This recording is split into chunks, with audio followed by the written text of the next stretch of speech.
The grand hotel lobby shimmered with golden light, the kind of place where money spoke louder than words. The air smelled of expensive perfume and polished wood, and laughter bounced off the marble walls.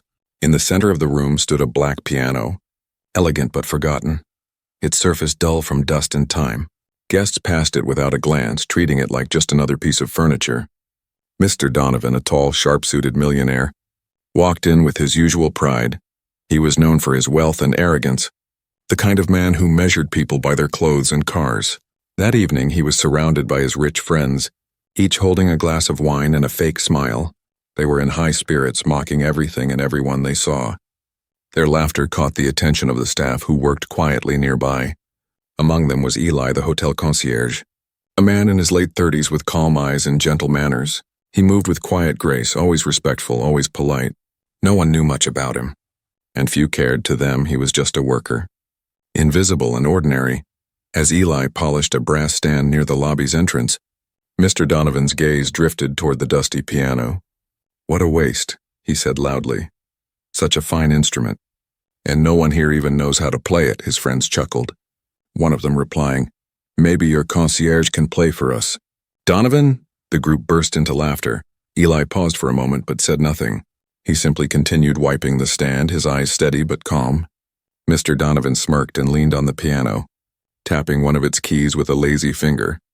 The sound was dull, slightly out of tune. "Tell you what," he said, his voice full of mockery. "If that man can play this piano, I'll marry him myself." The guests roared with laughter, the sound echoing across the grand hall. The bartender laughed too, pretending it was harmless fun, but to Eli, every laugh felt like a small sting. He smiled faintly, a soft, polite smile that hid the storm inside his heart. He wanted to walk away, but something in him froze. The piano sat there, silent, patient, waiting. It reminded him of a world he once knew, a world full of light, applause, and music, a world that ended the night his car crashed on a rainy road, taking away his family and his career. Since then, he had never touched a piano again. The sound of laughter faded as the group moved toward the bar. Eli stood alone by the piano, his hand brushing across its dusty surface. He could feel the familiar shape beneath his fingers. He closed his eyes, and for a moment, he was no longer a concierge. He was the man he used to be. The memory was sharp, bright lights, cheering crowds, his hands dancing over the keys like they were part of him, the feeling of power and peace in every note, the joy in his wife's eyes as she watched from the front row. He opened his eyes and saw his reflection on the black surface of the piano, tired and older, but still holding the same quiet soul. From the bar, Mr. Donovan's voice carried across the room. "Maybe the poor man's scared," he said. "Can't blame him. Music's for those who can afford it." More laughter followed, the kind that filled the room but emptied the heart.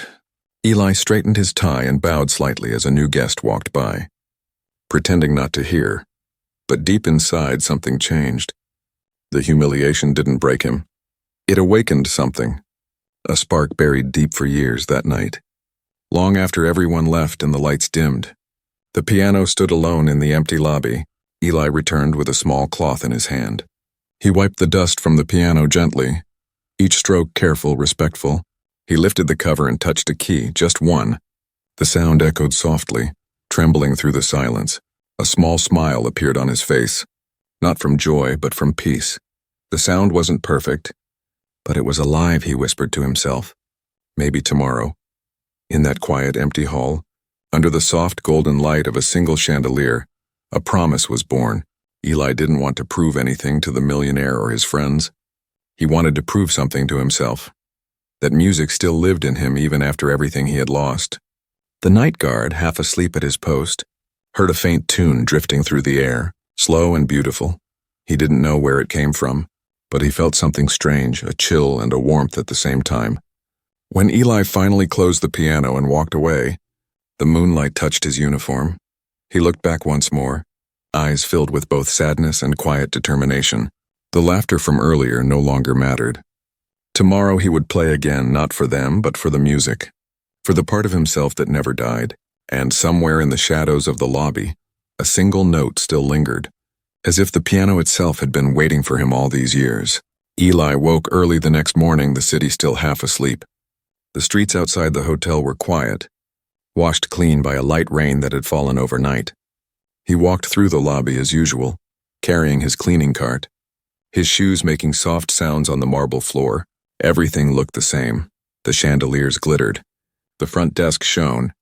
The same guests walked past with hurried steps, yet something inside him had changed. All night he had dreamed of the piano, of the way the single note echoed in the empty hall. It was as if the music had followed him home, whispering to him through the silence of his small apartment.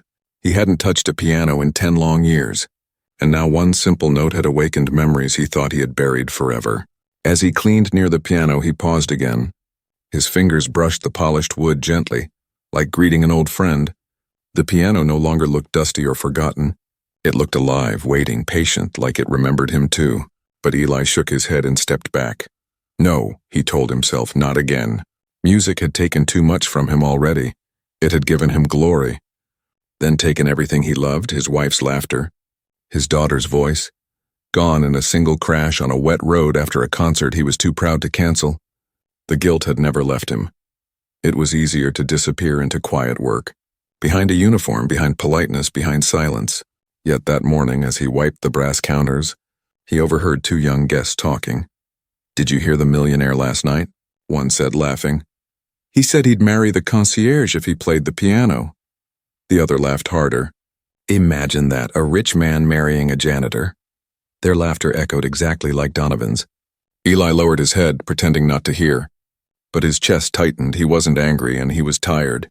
Tired of people believing worth came from wealth. Tired of being looked at but never seen. When his shift ended, he walked to a small cafe down the street. He always sat by the window with tea and an old newspaper. The waitress, Mia, a kind woman with soft eyes, smiled when she saw him. "Rough day?" she asked. He smiled back faintly. "Nothing new," he said, but she could tell something was different. "You've got that look again," she said. "Like you're hearing music no one else can." He froze for a second. Surprised. "You remember," he said softly. She nodded. "You forget I saw you once. Years ago, playing at the opera house before." Her voice trailed off. She didn't have to finish. He nodded. "Before everything changed." They sat in silence for a while. Then she said quietly, "You should play again, Eli. You can't hide from who you are forever." Her words stayed with him all day. When he returned to work that evening, he noticed the piano again. The light from the chandelier reflected off its surface like it was glowing.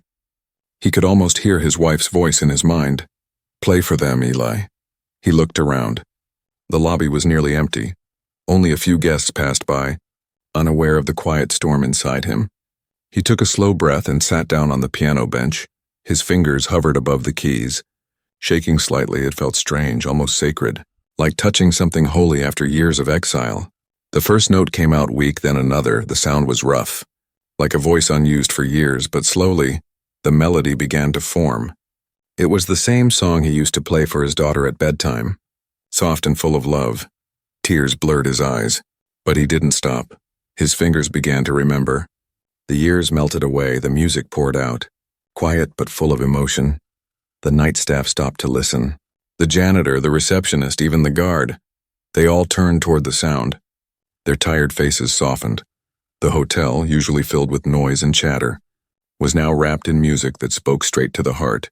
When Eli stopped, silence filled the room like a heavy blanket. One of the housekeepers whispered, "That was beautiful. Who are you?" He only smiled and said, "No one important." Then he stood up and walked away, leaving the piano still vibrating with his last note. But fate has a strange way of revealing truth. A guest who had just arrived that night had recorded part of the performance on his phone. He posted it online with the caption, "Hotel concierge plays like a forgotten master."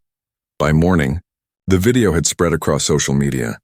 Thousands of people watched, sharing and commenting. Some recognized him. Others were simply moved, but one person who saw it couldn't believe his eyes. Mr. Donovan. He replayed the video several times, each time feeling the sting of shame. The man he had mocked, the man he had laughed at, was not just a concierge. He was a legend who had disappeared from the world. Back at the hotel, Eli knew nothing of the attention he was getting. He only felt peace for the first time in years. He didn't know the video was already changing his life. Later that evening, when he walked into the lobby, The piano gleamed brighter than ever. The staff nodded to him with newfound respect. And even guests whispered softly, watching him with awe instead of pity. He smiled humbly, unsure of what to say. He didn't care about fame or forgiveness, he cared only about the music, about the small miracle that had still lived within him. But deep down he also knew this was just the beginning. The world he had once left behind was waking up again, and this time he wasn't running from it. He was walking toward it one note at a time that night. The hotel lobby was quiet again. The grand chandeliers cast soft pools of light on the marble floor, and outside rain whispered against the glass windows. Eli stood before the piano once more, his reflection faintly visible in its polished black surface. His hands trembled slightly, not from fear, but from the weight of memories pressing against his heart. He remembered the crowd, the applause, the rush of emotion when he once played on the world's biggest stages. He remembered his wife, Anna, smiling from the front row, her eyes full of pride, and he remembered the tiny hands of his daughter, Lily, clapping joyfully after every song. Those were the sounds that had once filled his world, and then, in one night, they vanished, replaced by sirens, rain and silence. For 10 years he had buried those memories, building walls of silence and routine around his pain. But now the piano had cracked those walls. One soft note at a time, he sat down again slowly, as though sitting before an altar. The keys felt cold beneath his fingertips, but familiar, welcoming. Each key carried the echo of a life he had lost. He took a deep breath and closed his eyes, letting his fingers find the melody that had haunted his dreams for years. At first he played softly, the notes floating gently through the air like whispers. It was the lullaby he had written for Lily, a song of safety and warmth. His hands moved slowly, remembering each phrase as if rediscovering a part of himself. The melody rose and fell like a heartbeat. Pure and tender, then something changed. The sound grew stronger, fuller, more alive. It was as if the music itself had been waiting for him to return. The walls of the hotel seemed to listen. Even the rain outside slowed its rhythm. A few guests stopped near the lobby. Drawn by the sound, they stood in silence, surprised to see the quiet concierge playing with such emotion. His eyes were closed, but every note came from somewhere deep. Every movement told a story, of love, loss, and something stronger than both. One of the guests whispered, "Who is he?" But no one answered, they could only listen. Eli didn't see the people gathering behind him. His world was inside the music, in the memories unfolding with every key he touched. He could almost see Anna standing beside him again, smiling softly, whispering, "Play, Eli. Play for her." The song reached its highest point, powerful, emotional, almost too real. Then slowly it faded into silence. His fingers rested on the keys, trembling slightly. The echo of the last note lingered like a breath that refused to end. When he finally opened his eyes, there were tears in the eyes of the small crowd behind him. A young woman clapped softly, hesitant at first, then others joined in. The applause grew, not the wild cheering of concert halls, but something more genuine, more human. Eli stood up quickly, a bit embarrassed. "I'm sorry," he said quietly. "I didn't mean to disturb anyone." A man stepped forward and said, "Disturb us? You just gave us something beautiful." Eli smiled faintly, bowed politely, and walked away. He didn't notice that one of the guests, a man in his 40s holding a phone, had recorded everything. The clip captured not just his music but his emotion, the way his face softened when he played, the peace that filled the room within hours. That video found its way online. It spread quietly at first, one share. Then another, people began commenting, "Who is this man? You can feel the sadness in his music, and he plays like someone who's loved and lost." By the next morning, thousands had seen it, some recognized him. His name buried deep in the past. Eli Marin, once one of the most gifted pianists in Europe, gone without a trace. Meanwhile, Eli went about his morning as usual, greeting guests, polishing railings, helping an elderly woman with her luggage to him. The night before had been just a private moment, a conversation between him and the piano. But as he worked, he noticed something strange. People were watching him differently. Softer eyes, kinder smiles. One of the guests stopped him and said, "That song you played last night, it healed something in me." Eli blinked, surprised. "You were there?" he asked. The man nodded. "Everyone who was there will never forget it." Later, while taking a short break, Eli looked at his phone and froze. His name, his face, and was everywhere. Hundreds of comments, messages, and videos. People calling him the concierge pianist. Some writing that his music brought them to tears. Others begging for more. He felt overwhelmed. Lost between joy and fear. Fame was something he had run from, not toward. But as he read the messages, strangers thanking him, sharing their pain, finding comfort in his melody, something inside him softened. That night when he passed the piano again, he paused. He no longer saw it as a reminder of his past, but as a bridge between who he was and who he could still be. He sat down once more, letting his fingers rest on the keys. This time he didn't play for the world or for memories. He played for everyone who had ever lost something but still found the courage to hope. The lobby filled with sound again, stronger, freer, more alive than before. And for the first time in a decade, Eli smiled not out of politeness, but from the deepest part of his soul, because in that moment, he understood something simple yet powerful. The world may forget names, but it never forgets music born from the heart. The next evening, the hotel felt different. Something electric hummed in the air. The once quiet lobby now held an invisible tension. Guests whispered. Staff exchanged curious glances, and all eyes seemed to drift toward the grand piano in the corner. It was no longer a forgotten ornament. It had become a mystery, a legend overnight. The video of Eli's midnight performance had spread far beyond what anyone expected. Dozens of guests had arrived that day asking the same question. Is the concierge pianist here? The hotel manager, a woman named Ms. Fletcher, didn't know what to say. Even she hadn't known Eli could play. By evening, the man himself appeared, walking calmly through the lobby, carrying his usual composure and soft smile. His uniform was spotless, his eyes steady, but inside, his heart beat faster than he wanted to admit. He could feel every gaze following him. Near the bar, Mr. Donovan sat again, surrounded by his usual circle of wealthy friends. Only this time he wasn't laughing as loudly. He had seen the viral video that morning, the one showing the same man he had mocked, playing with the skill and soul of a world-class artist. The realization had hit him like cold water, and shame burned somewhere deep. When Eli walked past, Donovan called out, his tone awkwardly polite. Hey, concierge. Eli turned, slightly nodding. Good evening, sir. Donovan cleared his throat. That video online. It was you, wasn't it? Eli hesitated. I suppose it was, sir, he said softly. Donovan gave a small, uncomfortable laugh.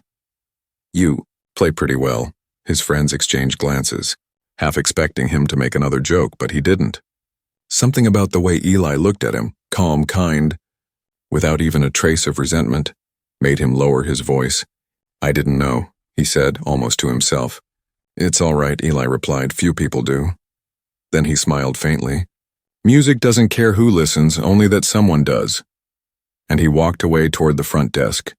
But as fate would have it, a group of new guests approached Ms. Fletcher right then, asking if the concierge pianist would play again tonight. Word spread quickly, and whispers grew into requests, and soon the entire lobby seemed to buzz with expectation. At first, Eli refused. It's not part of my job, he said gently. But the guests were persistent. Some even offered to donate to charity in his name. Ms. Fletcher smiled warmly. Just one song, Eli. It might bring joy to everyone here, he hesitated, his fingers brushing the piano keys in thought. The piano was gleaming, perfectly polished now. It no longer looked lonely, it looked alive, as if waiting for his touch. Finally, he nodded. Just one song, he said. The crowd hushed. Phones lifted, cameras ready. But when Eli sat down, everything else vanished. The lights, the whispers, even the eyes watching. There was only the piano and the quiet in his heart. He began with slow, graceful notes, the kind that wrapped softly around the soul. The melody rose like dawn breaking through clouds. Every note carried feeling. Sorrow, forgiveness, hope. The crowd stood still. Every sound in the lobby stopped. Even the staff froze mid-task. Listening then, something magical happened. A woman near the bar began to cry quietly. A child tugged at her mother's sleeve, whispering, Mom, it sounds happy and sad at the same time. A couple held hands, smiling at each other through tears. Mr. Donovan sat frozen, the same man who had once mocked him. His chest felt tight, not from guilt alone, but from awe. He whispered, How can one person make an entire room feel like this? When the last note fell, silence followed, a deep, reverent silence, then came applause. Not wild or rushed, but heartfelt. Guests stood, clapping slowly, respectfully. Some didn't even have words, only tears and smiles. Eli stood and bowed slightly, his eyes shining but calm. "Thank you," he said softly. Then, instead of walking away, he added something unexpected. "I used to play for the world, now I play for peace." The words struck everyone deeply. It wasn't arrogance, it was truth. Afterward, guests came to him one by one, shaking his hand. Some thanked him. Others simply touched his arm and nodded. A small boy approached and said, "I want to play like you when I grow up." Eli bent down and smiled. "Then promise me one thing, always play from your heart." Later that night, when the lobby emptied and the noise faded, Mr. Donovan stayed behind waiting near the bar. He approached Eli quietly. "I made a fool of myself before," he said, his voice low. "I mocked something I didn't understand. I'm sorry." Eli looked at him with gentle eyes. "It's forgotten," he said. "You were only laughing because you hadn't heard the music yet." Donovan nodded slowly, his throat tight. "If there's ever anything I can do," he began, but Eli stopped him with a smile. "Just listen next time. That's enough." As Donovan left the hotel that night, he looked back once more. The piano sat in its corner, glowing faintly under the lights, and Eli was still there, running his hand over the keys. The sound that drifted through the air was faint.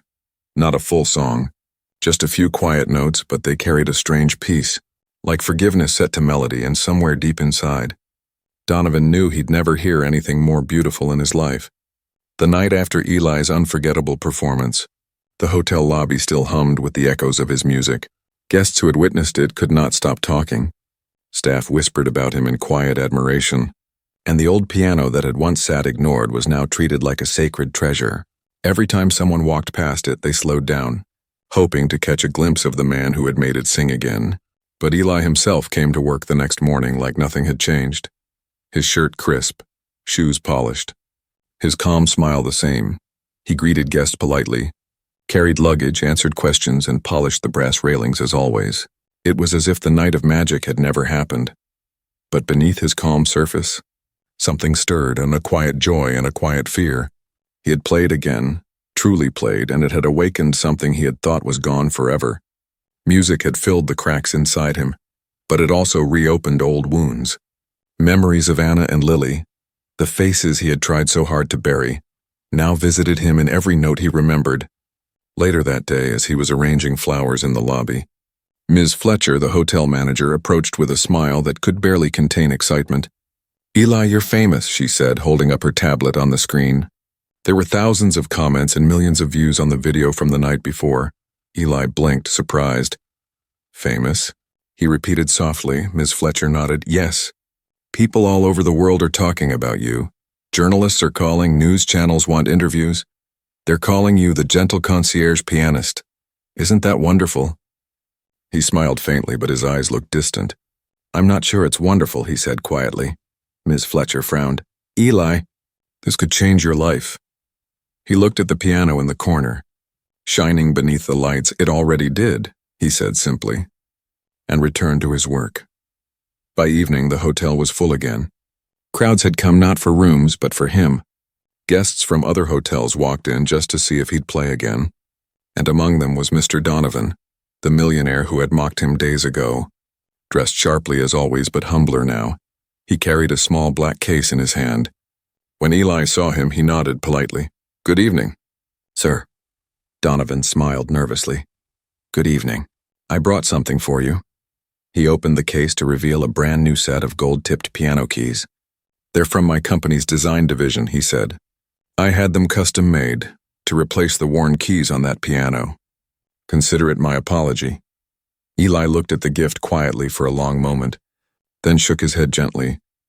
"You don't need to do that," Donovan insisted. "Please, it's not just for you, it's for the man who reminded me that money means nothing without meaning." Eli smiled. "Then I'll accept, and not for me, but for the piano." That night, a small crowd gathered again, soft murmurs filling the air. People sat on couches, stood by the bar, or leaned along the marble pillars. Everyone waited for him. Eli approached the piano slowly, placed the new gold-tipped keys onto the board, and ran his hand across them. They gleamed faintly, catching the light like tiny suns. "They feel warm," he said softly and sat down. When his fingers touched the keys, the sound that came out was unlike anything anyone had ever heard before. It wasn't just skill, it was emotion woven into melody. The notes carried stories out of sorrow, forgiveness, gratitude, and quiet strength. He began with a slow rhythm, gentle and deep. Then the music swelled, powerful, graceful. Each note seemed to pull something invisible from the hearts of those listening. A couple held each other and cried. A man at the bar covered his face. Even Miss Fletcher wiped her eyes, and in the middle of the room, Mr. Donovan sat perfectly still, watching the man he once insulted create something eternal from sound. As the final notes echoed into silence, Eli stood, breathing slowly. The crowd erupted in applause. Some people even shouted, "Bravo!" But Eli simply bowed his head humbly. "Thank you," he said softly. Then a small boy, maybe 8 years old, stepped forward holding a piece of paper. "Mister, can you sign this?" he asked shyly. Eli laughed gently. "I'm not a celebrity, son," the boy smiled. "My mom said you're better than those." The crowd laughed softly, and Eli signed the paper anyway, drawing a small treble clef beside his name. When the applause faded and the lobby emptied, Donovan approached again. "Eli," he said, his voice steady, "I don't think I've ever heard anything like that in my life. You don't just play music, you tell the truth through it." Eli looked down at his hands. "Truth?" he repeated softly. "Yes, maybe that's what music is, truth without words." Donovan hesitated. "Would you ever consider performing again? Publicly, I mean. I have connections. Concert halls. Sponsorships. You could return to the stage." Eli smiled. "I appreciate it, sir, but I don't play for crowds anymore. I play for peace." Donovan nodded slowly, understanding now what he hadn't before. Later, as the hotel lights dimmed and everyone left, Eli sat alone with the piano again. He played softly to himself, a tune only he could hear, one that spoke to the ghosts of his past, to Anna, to Lily, to all that he had lost. And in that stillness, something beautiful happened for the first time in years. He didn't feel pain when he thought of them. He felt warmth, as if their love still lived inside every note he played. The moonlight slipped through the glass ceiling, bathing him in the piano in silver light, and Eli whispered, "Thank you," before closing the piano gently. Outside, the city buzzed with life, but inside that quiet lobby, one man had found peace, not in applause, not in fame, but in forgiveness and sound. And though no one knew it yet, that night's melody would travel further than any stage could carry, into the hearts of everyone who ever listened and remembered what kindness, humility, and music could mean. The next morning, sunlight streamed through the tall hotel windows, touching every corner of the grand lobby where Eli had played the night before. The soft glow reflected off the piano's polished surface, and the faint scent of roses lingered in the air, left by guests who had placed flowers on top of it after his performance. It looked like an altar now, a place of beauty, respect, and quiet reverence. Eli arrived early, as he always did, carrying his small cleaning kit and a notebook tucked under his arm. His life had changed overnight. The internet still buzzed with his name. Journalists waited outside the hotel, and invitations poured in from around the world. Yet he walked in with the same humble step, smiling softly at the morning staff as if nothing had changed. "Good morning, Mr. Marin," one of the bellboys called cheerfully. Eli chuckled. "Just Eli," he replied. "The music doesn't make me more than that." But even as he said it, he could feel the difference in how people looked at him. There was no longer indifference in their eyes. There was admiration, warmth, even gratitude. While he was arranging flowers near the front desk, Miss Fletcher, the manager, hurried toward him, her face full of excitement. "Eli, you won't believe this," she said. "The Royal Philharmonic wants to invite you as a guest performer. They saw the video." He paused, blinking in surprise. "The Philharmonic?" he repeated almost to himself. That name brought back memories of his youth, of nights under brilliant lights, of thunderous applause, of everything he had sworn to leave behind. "They want to honor your comeback," Miss Fletcher continued eagerly. "They said your story inspired them. A man who lost everything and found music again." She smiled. "Isn't that beautiful?" Eli looked down, his fingers brushing the piano keys gently. "It's beautiful," he said quietly. "But I'm not sure I've come back, ma'am." "I just found peace." Before she could answer, a voice called from behind, deep, confident, and familiar. "Then maybe peace and music can share the same stage." Eli turned, surprised it was Mr. Donovan. Dressed simply this time, no luxury suit, no gold watch, just a gray shirt and a quiet expression. He smiled gently. "I was hoping to find you here. Good morning." "Sir," Eli greeted, "here to listen or to play?" Donovan chuckled softly. "I don't think anyone here wants to hear me play." Then his expression turned sincere. "But I did come to ask you something important." Eli folded his hands patiently, waiting. Donovan continued. "My company is organizing a charity gala next month. For children who lost their parents in the recent earthquake, we're raising funds for instruments and art programs. I was wondering." He paused. "If you'd perform." The request hit Eli's heart like a gentle wind. He thought of the children, of loss, of hope, of Lily's small hands clapping long ago. His voice softened. "For the children?" Donovan nodded. "Yes, all proceeds go to rebuilding schools and supporting young musicians." Eli smiled. A small but sincere smile. "Then yes, I'll play." Word of his decision spread quickly. The staff cheered quietly. And guests who overheard smiled. One whispered, "He's bringing music where it's needed most." That evening, after work, Eli stayed behind in the lobby. The lights were dim.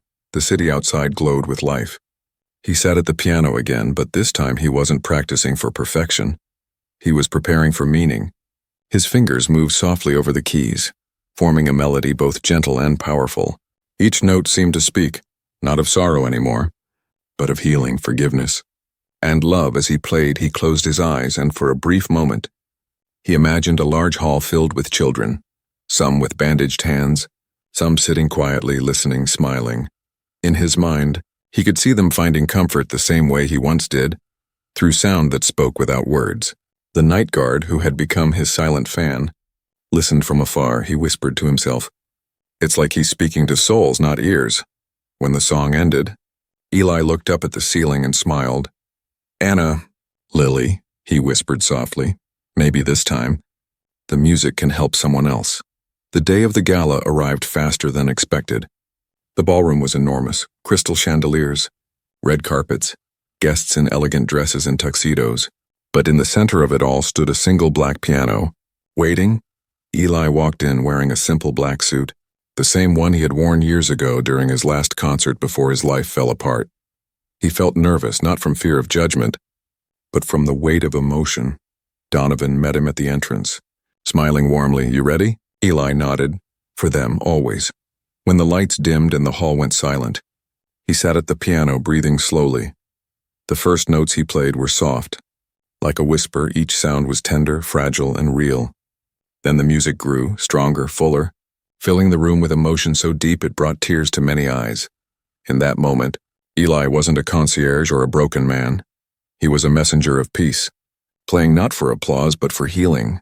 Each note carried stories of pain turned into hope, of loss turned into light. As the song reached its final chord, he lifted his hand slowly, letting the sound linger in the air like a prayer. The audience rose to their feet. Applause thundered through the hall, but Eli didn't bow like before. He simply smiled, nodded once, and looked toward the sky as if thanking someone unseen. Later, when the event ended, a young girl approached him, no older than 8.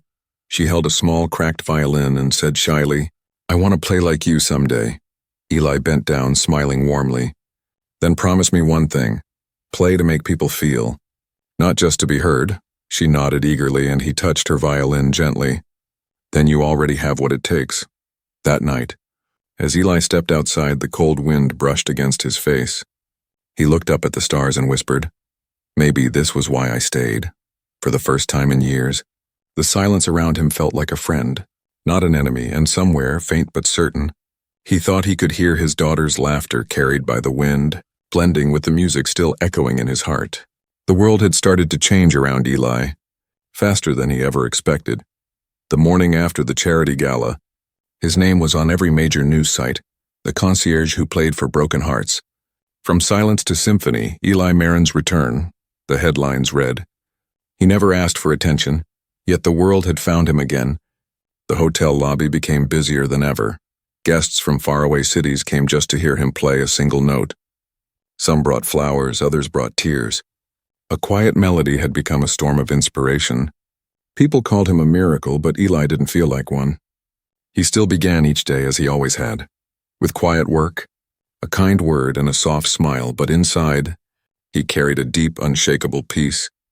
He had finally forgiven himself, and every song he played now wasn't for fame, but for that peace to reach others one evening, as the sun dipped behind the city skyline, turning the hotel windows gold. A group of men entered. They were dressed formally, carrying an air of importance. Ms. Fletcher met them at the door and whispered something to Eli before stepping aside. The man in the front smiled warmly. "Mr. Marin, my name is Andrew Keller," he said. "I represent the National Conservatory of Music." Eli tilted his head politely. "Good evening, sir," Keller continued. "Your story has moved not just people, but generations of musicians. We would be honored if you would teach a master class to inspire the next generation." Eli blinked. "Teach?" he repeated as if the word felt strange on his tongue. "Yes," Keller said with a grin. "They've seen your performances, read your story, and they want to learn not just music but emotion. You've taught through melody what no words could ever teach." For a long moment, Eli was silent. His fingers brushed the edge of the piano. He remembered the young girl from the charity gala, the one with the cracked violin, and how her eyes lit up when she played. He finally nodded. "If they're willing to listen, I'll teach." The next week he walked into the conservatory for the first time in a decade. The air smelled faintly of wood and dust. The walls were lined with framed portraits of composers. The hall echoed with distant piano notes and laughter of young students. When he entered the classroom, dozens of faces turned toward him, wide-eyed. Nervous, excited, some held notebooks, others clutched instruments. "You're really him," one whispered. "The concierge pianist," Eli smiled softly. "Just Eli," he said. "Titles don't matter and only music does." He walked to the piano, sat down and placed his hands on the keys. "Before we start," he said gently, "tell me, why do you play?" A boy raised his hand. "To be great," he said proudly. Eli nodded slowly, then looked at a girl in the front row. "And you?" She hesitated. "To make people happy," Eli smiled. "Both answers are honest," he said. "But music isn't about perfection or fame, it's about honesty. About playing your truth even when it hurts." Then he began to play, a simple, slow melody that filled the room. It wasn't grand or complex, yet every note carried meaning. The students leaned forward as if afraid to breathe. When he stopped, he said softly, "That's what it means to play, not to impress, but to speak." By the end of the class, no one wanted to leave. Some students cried quietly. Others simply sat in silence. He didn't just teach them music. He reminded them that art was emotion made visible. As days passed, his classes became legendary. Students from other cities traveled just to sit in and listen. He shared stories and of his success, his fall, his silence, and his rediscovery of peace. He taught them that greatness meant humility, and that even broken hearts could create beauty.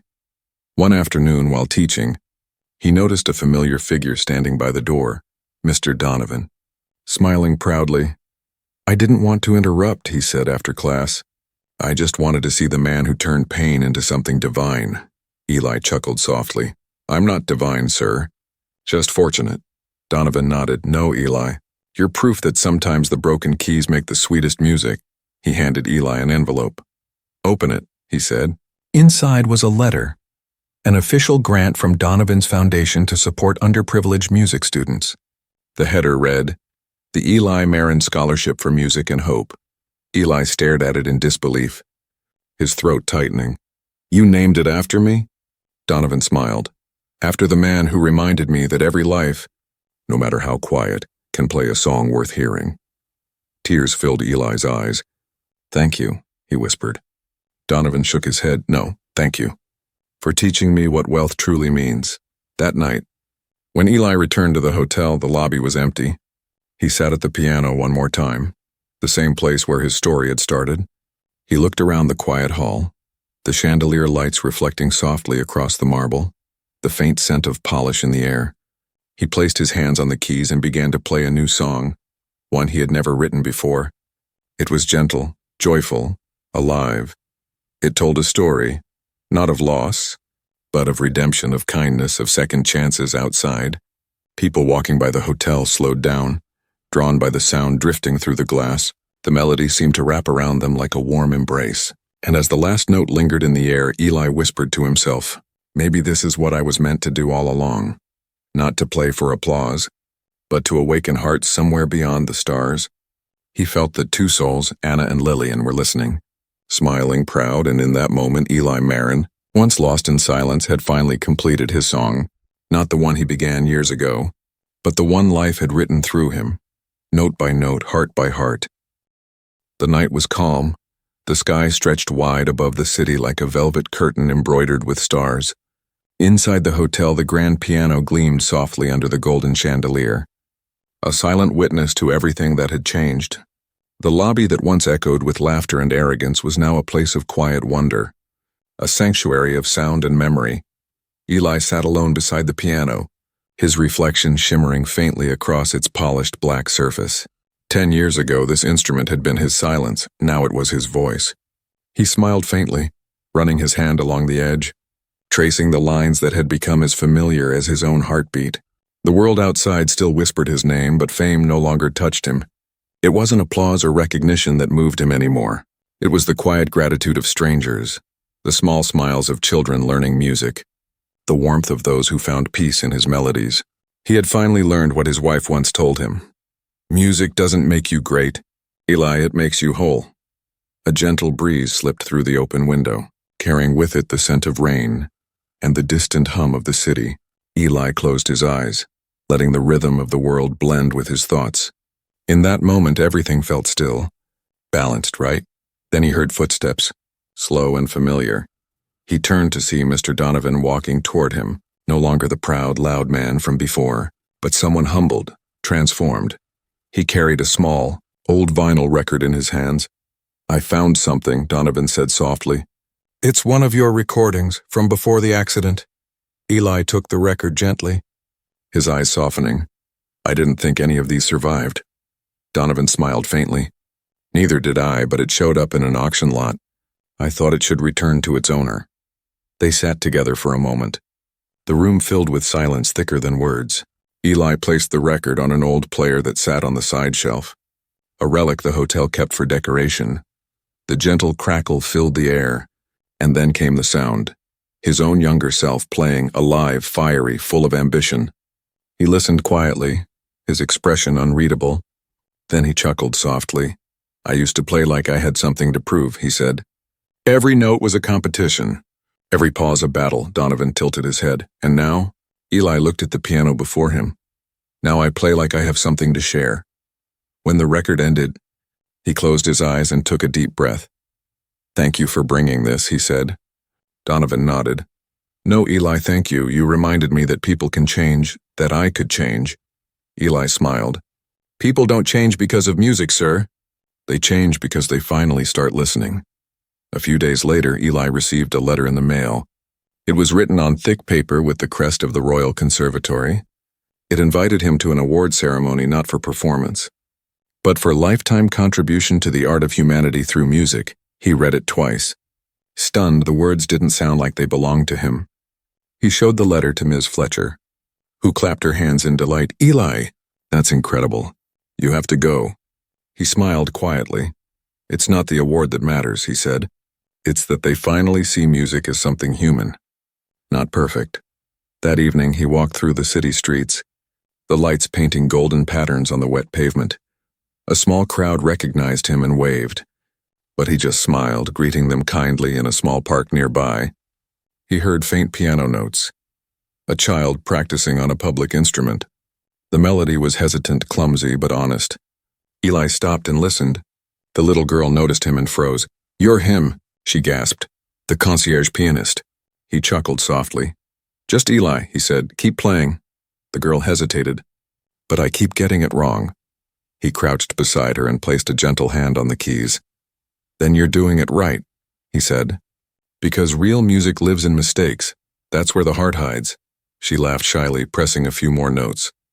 He joined her, their melody clashing at first, then blending into something beautiful. People walking by stopped to watch, smiling, and when the song ended, the girl said, "You play like you're happy." Eli nodded. "I am," he whispered. For the first time in a long time, when he returned to the hotel later that night, he sat at his piano again.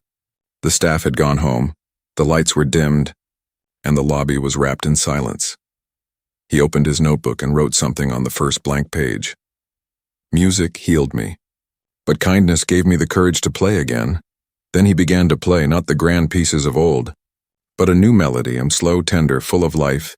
It was a farewell and a beginning, a story told without words. The sound filled the empty lobby, echoing softly through the halls. Mr. Donovan arrived quietly, standing at a distance. He didn't speak, just listened. When the song ended, Eli turned and smiled. "You came at the right moment," Donovan smiled back. "Seems I always do now." Eli closed the piano lid gently, the sound of the wood clicking softly in the still air. "I think this is my last song here," he said. Donovan frowned. "You're leaving?" Eli nodded. "Not forever, just moving forward. I'll travel, teach, play for those who can't afford to hear live music. There's a world waiting out there, full of stories, full of silence that needs sound." Donovan extended his hand. "Then let me help." Eli shook it warmly. "No, my friend, you already did." The two men stood together for a moment, looking at the piano, the instrument that had changed both their lives. Then Eli turned to leave, his steps calm, steady, free. As he walked out into the cool night, the wind carried faint echoes of his final song through the open doors. The city seemed to listen, pausing just for a heartbeat, and in that moment, Eli Marin, once a broken man hidden behind a uniform, walked into the night not as a forgotten musician, but as something far greater, a reminder that music isn't about fame or perfection, but about the power of one human soul to touch another, note by note, heart by heart, until silence itself begins to sing again.